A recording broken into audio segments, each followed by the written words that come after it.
Tervehdys! Tässä opastusvideossa näytän juuri sinulle, että miten Adobe Photoshop kuvankäsittelyohjelmaa käytetään. Jos ei sinulla vielä ole tätä ohjelmaa, niin mene ihmeessä Adoben omille nettisivuille tämä ohjelma ostamaan. Tosiaan maksullinen kuvankäsittelyohjelma on kyseessä. Tämä ohjelma on ammattitasoinen, joten tässä videossa ei tulla tosiaan käymään kaikkia ominaisuuksia läpi, vaan pintapuolisesti kaikki tärkeimmät ominaisuudet, mitä sä tulet tarvitsemaan kuvakäsittelyssä. Tässä videossa myös tullaan käsittelemään valokuva eikä mitään muuta, eli jos haluat vaikka johonkin graafisen suunnitteluun ohjeita, niin tämä video ei ole sinua varten. Kun avaat Adobe Photoshopin, niin pääset tällaiseen ikkunaan. Tässä Recent tai äskeiset kohdassa näet edelliset projektisi, jos niitä sinulla on. Vasemmassa laidassa näet uusi tiedosto, avaa painikkeet. Tässä tapauksessa mä käytän avaa painiketta.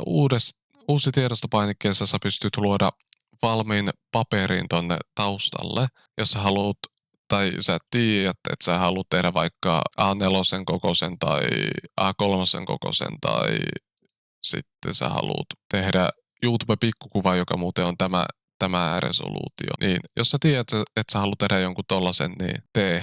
Mutta tässä ohjevideossa mä tulen käyttämään valmista valokuvaa, jota me sitten lähdetään muokkaamaan, joten mä painan tuosta avaa. Kun sä olet avannut yhden kuvan, niin sä pääset tänne Photoshopin omaan työympäristöön. Tämä on sen verran monimutkainen ohjelma, että ei käydä todellakaan kaikkia asioita tässä videossa läpi, vaan aloitetaan suoraan puhumaan layereista, eli tasoista. Photoshopissa on käytössä tosiaan tasomenetelmä, eli tämä mun äsken tuoma kuva tänne tuli tasolle 0. Sitten mä voin täältä alhaalta painaa plussaa, niin se luo mulle uuden tason. Ja tälle uudelle tasolle mä voin tehdä asioita, jotka sitten on pelkästään tällä tasolla, että nämä ei ole missään kontaktissa nämä tasot toisiinsa. Ja jos mä painaisin tosta, niin sitten mä näkisin ainoastaan mitä tasolla 0 on ja niin edespäin. Eli mä voin tälle uudelle tasolle luoda vaikka suorakaiteen. Ja sitten se suorakaide on ainoastaan tällä tasolla. Ja nyt kun mä otan ton silmänkuvan tuosta pois, niin sitten näkyy ainoastaan asiat, mitä on tällä tasolla 0.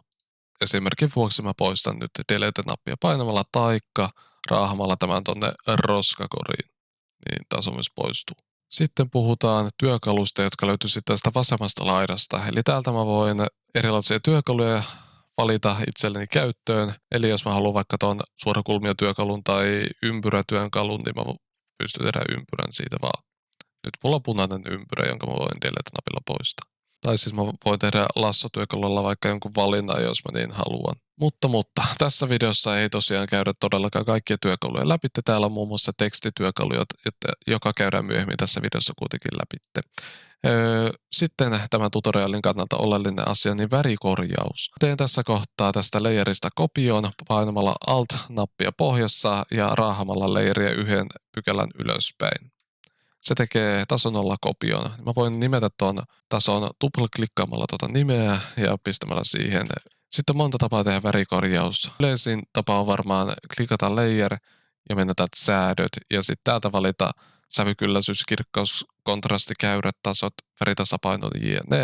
Mutta mä en käytä ikinä tätä tekniikkaa, koska se vaan luo tänne ison pinon uusia layereita päällekkäin ja se sitten alkaa näyttää sekavalta jossain kohtaa ja välillä ne säädöt ei edes mene oikealle layerille jne. Niin mä käytän ihan toista menetelmää siihen. Valitaan se layer, mitä me halutaan määritellä. Mennään ylhäältä suodin tai filter ja sitten camera raw suodin tai camera raw filter. Onko sulla sitten englanniksi tai suomeksi tämä ohjelma? Tämä tosiaan aukeaa kuvissa ihan ensimmäisenä, jos sä oot kuvannut raakakuvina sun valokuvat. Mutta tää nyt on kuvattu JPG-nä, niin tää nyt pitää avata täältä erikseen. Sitten täältä vaaleakohdasta esimerkiksi mä voin muuttaa valotusasetuksia.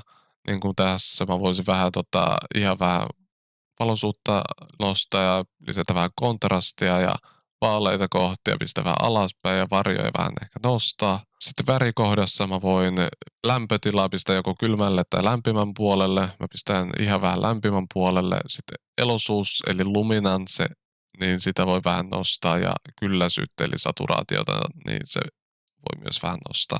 Tehosteissa niin selkeyttä voi hieman aina nostaa. Pienen vignetin voi lisätä. Eli vignetti tosiaan lisää pienen mustan reunuksen tonne reunoille, joka sitten kohdistaa silmiä keskemmälle tätä kuvaa.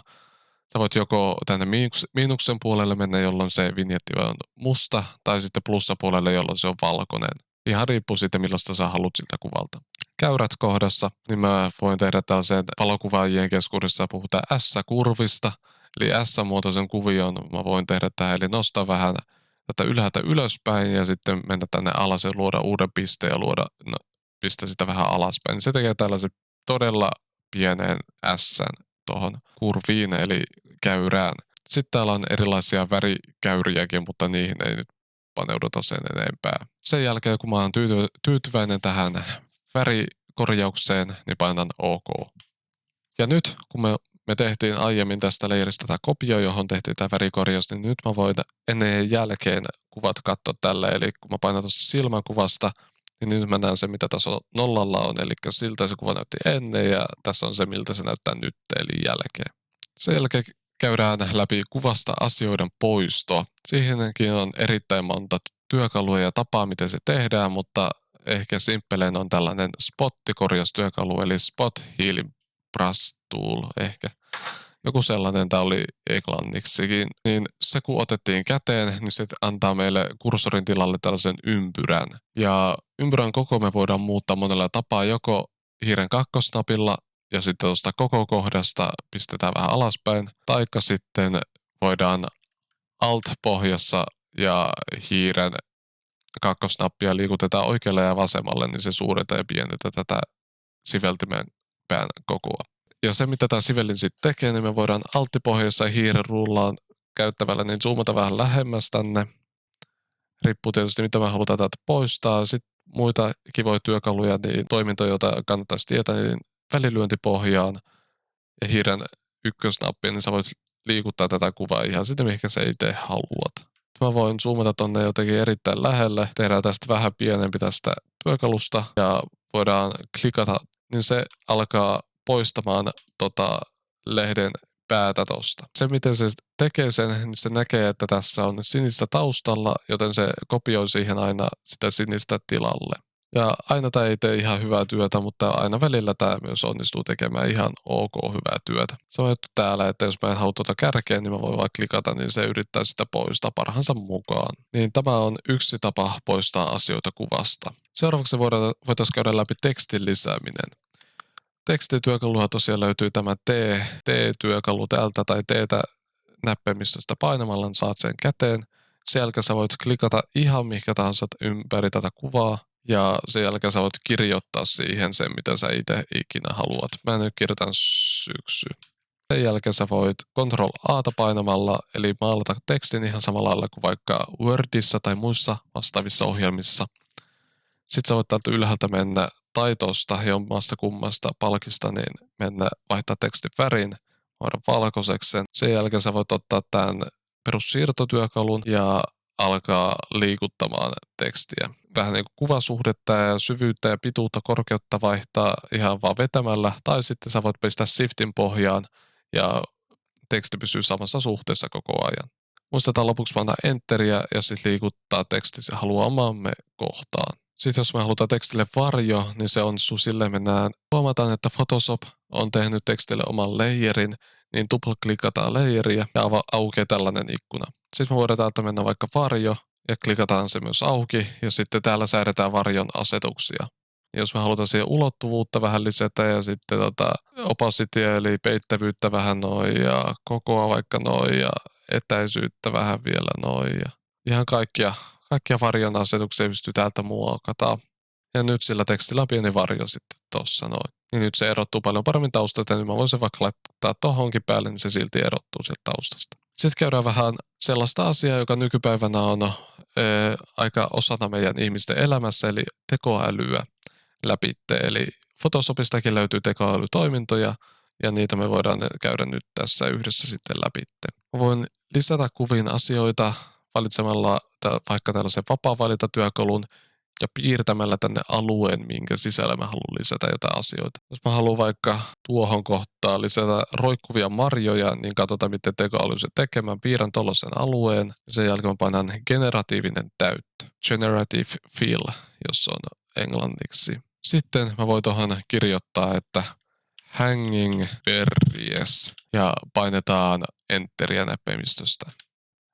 Katsotaan, mitä Photoshop meille luo. Ja nyt, niin kuin näkyy, se pisti meille jotain mustikoita sitten roikkumaan. Sitten se antoi meille kolme vaihtoehtoa. Eli tässä on 1, sitten on 2 ja sitten on 3. Me voidaan päättää, mikä se näyttää parhaimmalta. Ja mä sanoisin, että tämä 2 ainakin omaan silmään näyttää parhaimmalta.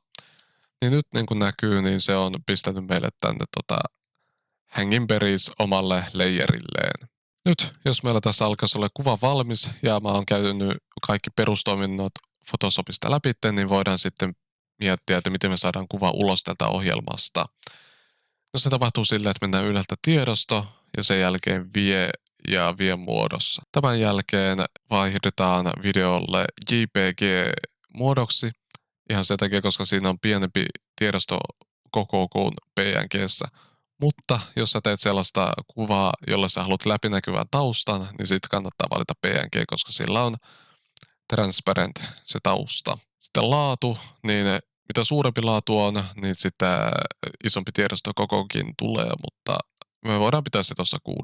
Sitten tässä näkyy kuvan koko ja niin kuin leveytenä ja korkeutena, ja sitten kuvaa voi skaalata eri lailla, jos niin haluaa. Muussa tapauksessa, jos kaikki on valmiita, niin sitten vaan painetaan vie. Sen jälkeen valitaan tiedostolle sijainti, mikä me halutaan se viedä. Mä pistän työpöydälle ja sitten pistetään tiedostolle nimi. Tää nyt on syksyä ilmassa. Sen jälkeen painetaan tallenna. Itse tämä projektikin kannattaa aina tallentaa. Eli nyt, jos mä haluaisin avata sen itse kuvan täällä Photoshopissa, niin näitä layereita ei enää tulisi tänne näkyviin.